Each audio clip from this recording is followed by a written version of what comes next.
തക്കാളി ഒന്ന് വൃത്തിയിൽ അരിഞ്ഞിടും. അതെങ്ങനെ നമ്മൾ ഇംഗ്ലീഷിൽ പറയാം? Make sure to dice the tomatoes neatly. Okay, അപ്പോൾ ഡൈസ് എന്ന് പറഞ്ഞാൽ ലൈക്ക് നമ്മളുടെ ഇങ്ങനെ സ്ക്വയർ ആയിട്ട് ഇങ്ങനെ ആയിട്ട് നമ്മൾ തക്കാളി നോർമലി അരിഞ്ഞിടാറില്ലേ, ചെറുതായിട്ട് അരിഞ്ഞിടില്ലേ, അതിനാണ് നമ്മൾ ഡൈസ് എന്ന് പറയുന്നത്.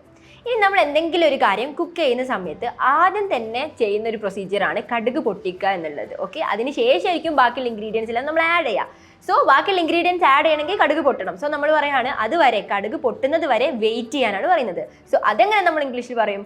Wait till the mustard seeds splatter. Okay, so mustard seeds എന്ന് പറഞ്ഞാൽ കടുകിനാണ്. ഇനി സ്പ്ലട്ടർ എന്ന് പറഞ്ഞാൽ ആ ഒരു പ്രോസസ്സ്, അതായത് കടുക് പൊട്ടുന്നതിനാണ് നമ്മൾ സ്പ്ലട്ടർ എന്ന് പറയുന്നത്. ഇനി നമ്മളൊരു കട്ട്ലറ്റ് പ്രിപ്പയർ ചെയ്യാമെന്ന് വിചാരിക്കുക. അപ്പോൾ കട്ട്ലറ്റ് പ്രിപ്പയർ ചെയ്യുന്ന സമയത്ത് നമ്മൾ ഈ പൊട്ടാറ്റോസ് എല്ലാം മാഷ് ചെയ്യും. അതായത് ഒരു സോഫ്റ്റ് ആയിട്ടുള്ള ഒരു കൺസിസ്റ്റൻസി, അതായത് ഒരു പൾപ്പി ക്രഷ് ചെയ്തിട്ട് ഒരു പൾപ്പി ആയിട്ടുള്ള രൂപത്തിലേക്ക് മാറ്റും. ആ ഒരു പ്രോസസ്സിനാണ് നമ്മൾ മാഷ് എന്ന് പറയുന്നത്. സോ പൊട്ടാറ്റോസ് പ്രിപ്പയർ ചെയ്യുന്ന സമയത്ത് ഈ കട്ട്ലറ്റ് പ്രിപ്പയർ ചെയ്യുന്ന സമയത്ത് പൊട്ടാറ്റോസ് എല്ലാം മാഷ് ചെയ്യാന്നാണ് പറയുന്നത്. സോ അതെങ്ങനെ നമ്മൾ ഇംഗ്ലീഷിൽ പറയാം? മാഷ് the potatoes well while preparing cutlet. Okay, ഇനി പത്തിരിൻ്റെയോ അല്ലെങ്കിൽ ചപ്പാത്തിൻ്റെയോ എന്തിൻ്റെങ്കിലും ഒരു മാവ് ഇങ്ങനെ കൊഴിക്കുക. ഓക്കെ, അത് ജെല്ലി ആയിട്ട് ഇങ്ങനെ കൊഴിക്കാനാണ് പറയുന്നത്. അതെങ്ങനെ നമ്മൾ ഇംഗ്ലീഷിൽ പറയാം?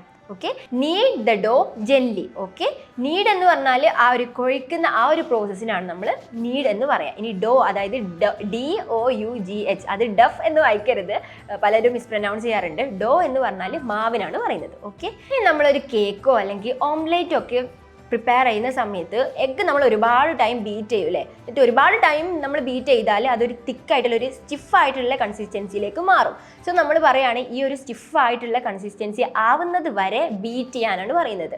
ആൻഡ് ഇപ്പം ഇങ്ങനെ ഒരുപാട് സമയം ബീറ്റ് ചെയ്താൽ നമ്മൾ ആ ഒരു ബീറ്റർ പുറത്തേക്ക് റിമൂവ് ചെയ്യുന്ന സമയത്ത് അവിടെ ഒരു പീക്ക്, അതായത് ആ ഒരു സർഫസിൽ ഒരു പീക്കായിട്ട് ഇങ്ങനെ ഫോം ചെയ്യും. ഓക്കെ, സോ അതുവരെ ബീറ്റ് ചെയ്യാനാണ് പറയുന്നത്. സോ അതെങ്ങനെ നമ്മൾ ഇംഗ്ലീഷിൽ പറയാം?